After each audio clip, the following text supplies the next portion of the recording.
roll for Ishmael real quick. Oh, for his sanity? Yeah.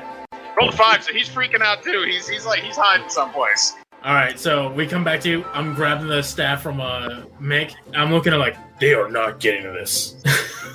Then do you want to pay me the 150,000 gold, or do you want to go find these other artifacts so that they don't get them either? Wait, because so they're just as dangerous as that thing. The giant thing that I saw in the sky wasn't a hallucination?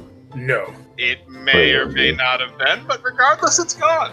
Alright, so basically Ishmael explains that the buyer, who he says that they're supposed to meet, also asked for 2 other artifacts that are both equally as powerful as this. One is in possession, one he knows for a fact is in possession by a bugbear warlord, and the other one is currently located in the Elven Forest, and he needs to find that one. But he says that the other one is located in the Empire to the south. Well, let's go to the Elven Forest first and grab that one. He said, "Okay, but you're gonna need to travel closer to the Elven border because right now you guys are up on the northern part of Calgar, like up near No Man's Land, or up at the top of No Man's Land. So you're gonna need to go and travel down. Okay, so you need to go to Wenton in the Empire, which is down near the Elven Forest. So you can locate that on your map.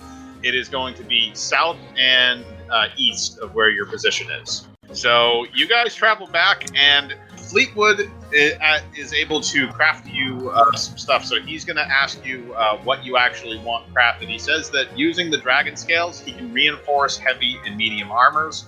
And if you want, he might be able to also reinforce maybe other things like certain weapons. So you might be able to get a little bit more of a damage boost on some of your weapons. All right, so I'm going to see if he can reinforce my 2 swords. He said that yes, he can reinforce both of the swords. So if he reinforces the Dragon Slayer sword, he's going to give it a bit more of a flashy aesthetic from the handle point of view. And it's going to go to 5 D10s as opposed to 4. What about the other one? 1D10? It'll go up to 1D12. And Hoden, do you have that studded armor, right? Or the hide?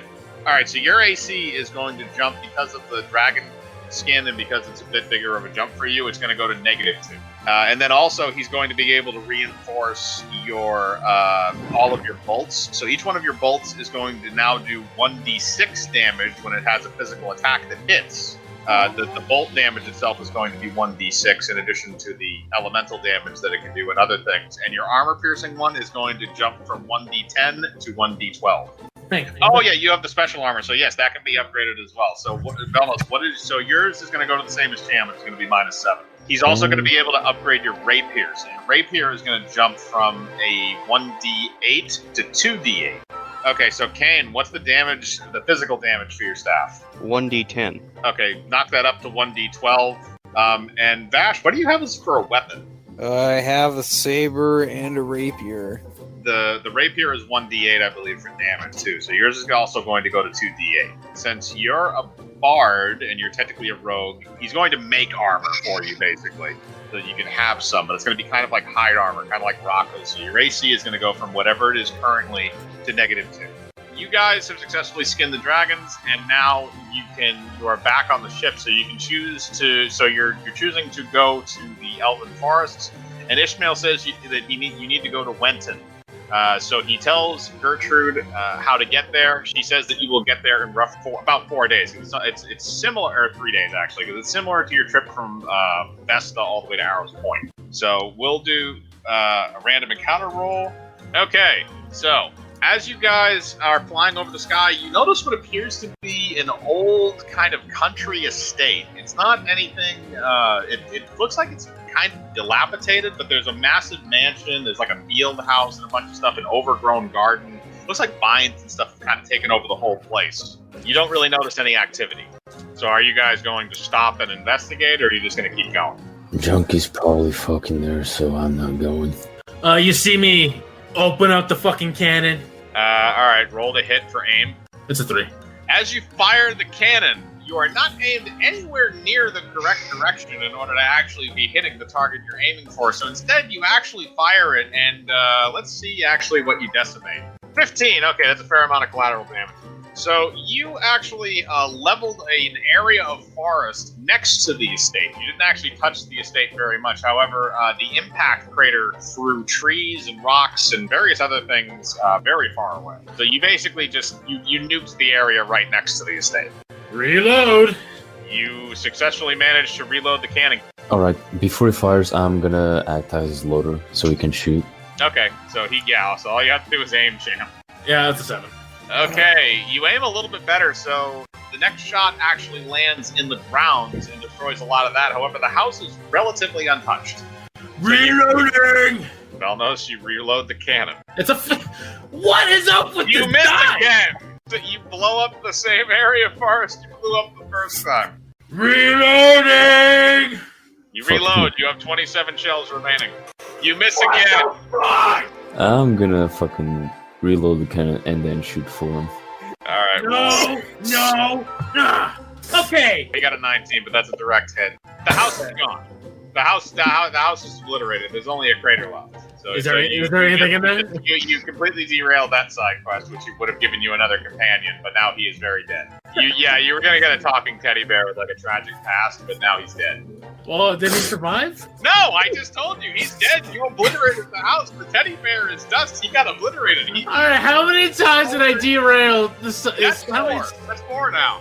So that quest is now gone. So you're no longer going to get your talking teddy bear named Oswald. He's very much dead. However, Raka, I'm going to roll for your dinosaur to see if he breaks out of his shell. All right. Because he definitely woke up. Nope, he stayed sleeping. He's just chilling in there. That weed smoke must be perforating through the eggshell.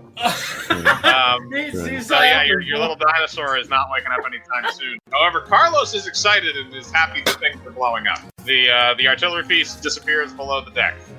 Okay, so you destroy that, and then you keep moving on, and you manage to arrive at the town of Wenton.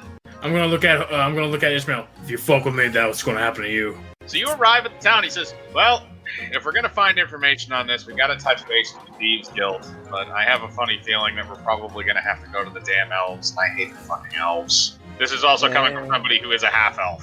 And keep in mind, you guys also still have the staff, which Gile, I'm gonna say you're holding on to right now, even though you don't have it equipped. Yeah, I'm holding on to it.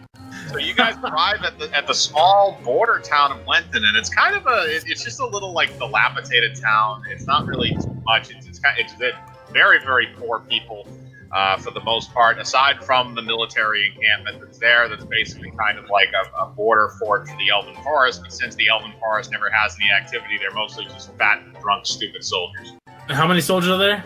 An entire military base full of soldiers that are there. So there's hundreds of them. I was going there. I'm gonna bombard them now.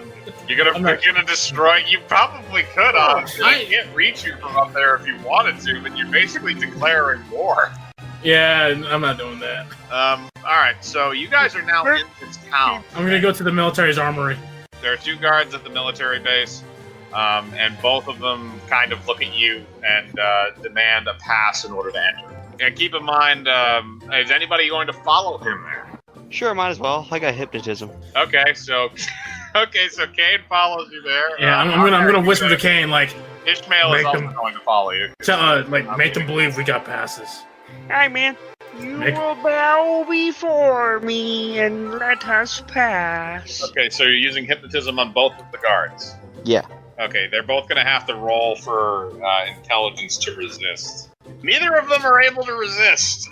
They bow to you, Kane, and call you a god among men, and allow you to enter as they are bowing. And for some reason, they appear to have rose petals, which they are draping over your very steps. This is your god. Where's your tithing?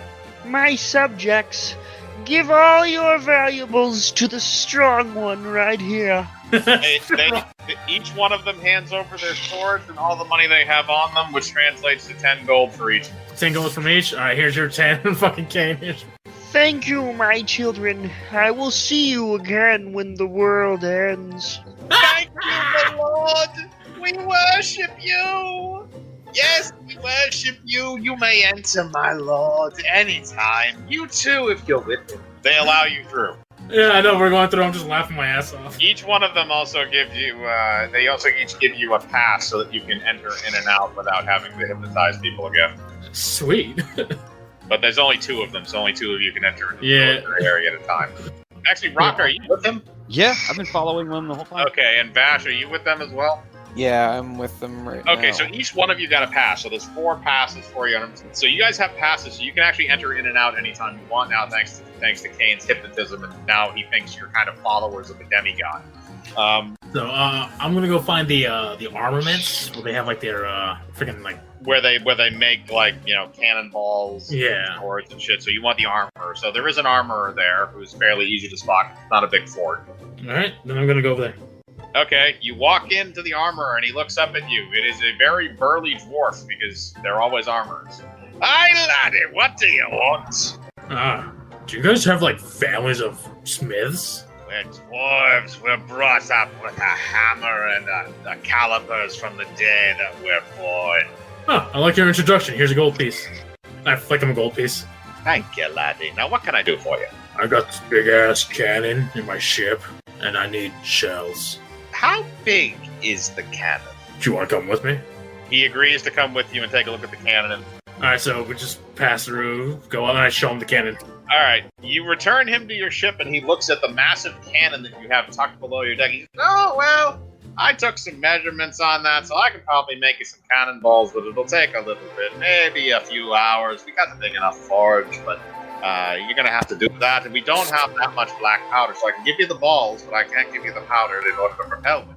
How much You for the have balls? you have a supply of black powder that's more than what you would have for cannonballs right now. Yeah, no. They're kind of pre-packed into shells anyway. How much for a shell?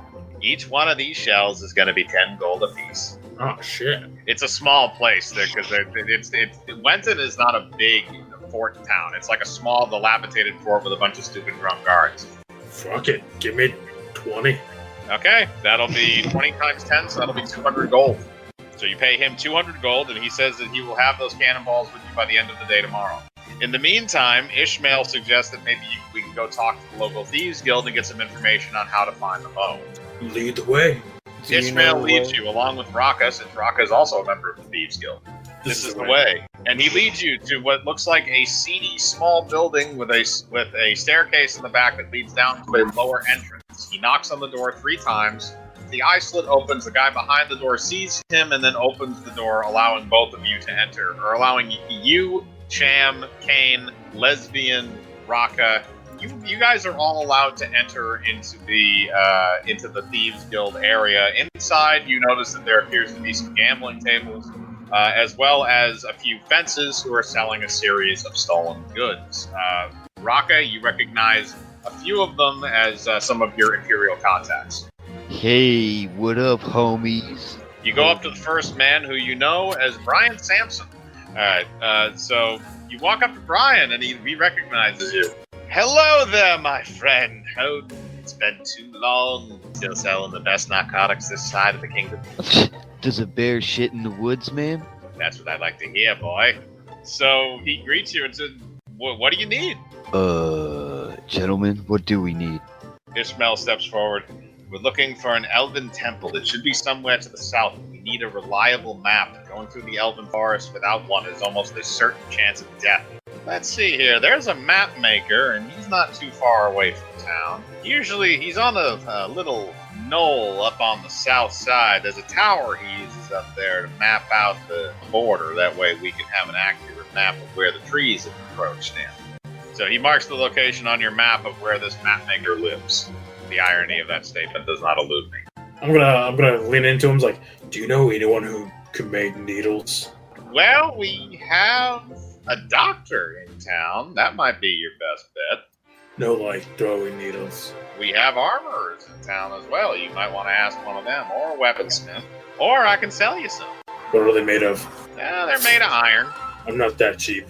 Alright, well, if you want to go to a metallurgist and get something a little bit more ornate, I'm sure there's money around town to go for. Okay, so he marks the location on your map, so you guys can choose to do what you want with that. You can explore the town, you can explore the area, or you can continue the quest. I'm gonna go to the weaponsmith real quick. Okay, you return to the weaponsmith. I'm gonna ask him. I need high-quality needles that can penetrate. Alright, so you want an armor-penetrating needle. That's called an arrow, son. No, something I could throw. So you want a javelin. Small, like little things. You want a hand-throwing needle that has penetration. I'm sorry, but we can do to a certain extent. But a lot of the times with things like that, you literally can't throw it fast. Alright, so you guys are at the town of Wenton. You have now gotten your cannonballs.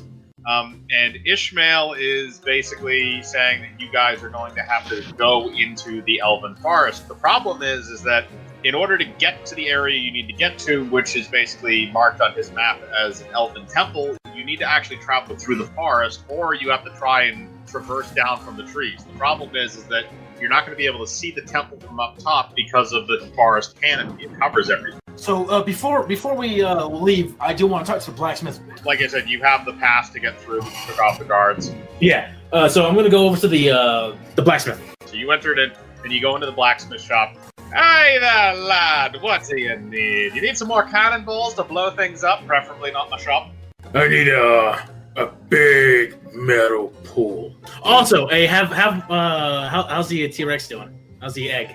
Oh, okay, yeah, we're gonna have to roll for that. All right, so we're gonna roll and see how Raka's egg is doing. Now, Raka, you are back in the ship because Gile went alone to go to the blacksmith, so we roll 1d20. All right, so that's a 7. So you notice that the dinosaur is now stirring inside the egg, and you notice that it appears to be moving.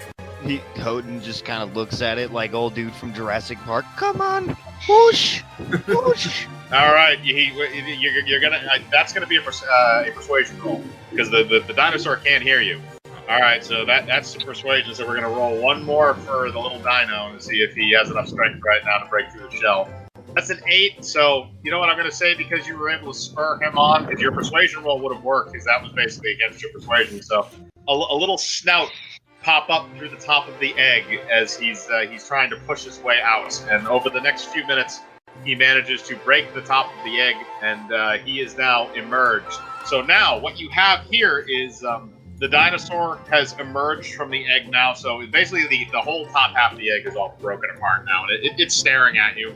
The Tyrannosaurus Rex itself is red, and he has little kind of like T-Rex horns on his head. Sweet, man. We got a T-Rex.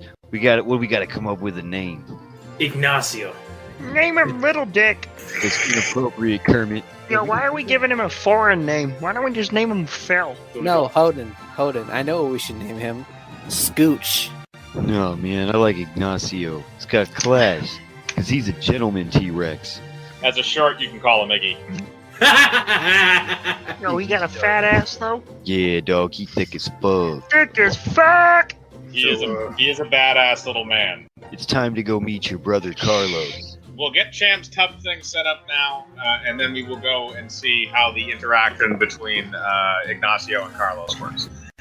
So Cham, the blacksmith looks at it and says, "You mean you'd like a tub there, lad? So that's gonna be, how big do you want it?" I'm gonna draw a diagram like this is how much space we got in the fucking So basically, since you don't have anything to draw with, I'm just gonna say you like hold your arms out to a certain extent, and that's how big you want the tub. He understands to a degree, and he says that it will be ready in a few hours. How much? Well, let's see here. It doesn't really require that much to make it. I just gotta bang the metal over the board. So I don't know. Call it 50. I put 9 gold. Thank you, laddie. All right, he's gonna make that, and in a couple hours, he will deliver it to your ship so you can return it. Okay. So, Houghton, now you are bringing Ignacio over to meet Carlos. Carlos is just kind of chilling with his blue do-rag on. So you bring over Ignacio, and you place him down next to Carlos. Carlos is substantially bigger than him right now. He will probably remain that way. But Ignacio is very interested, and he goes up and sniffs Carlos. Carlos looks over to him and opens his massive snapping turtle-like mouth and just burps. However, Carlos then goes into his back pocket and takes out a bandana that is red and gives it to Ignacio. Hey, why red? It's all fucking blue. Because Ignacio is red. Therefore, Ignacio is a blood. Well, then they're not gonna get along. No, you see, this is the opposite universe, so they actually get along relatively well.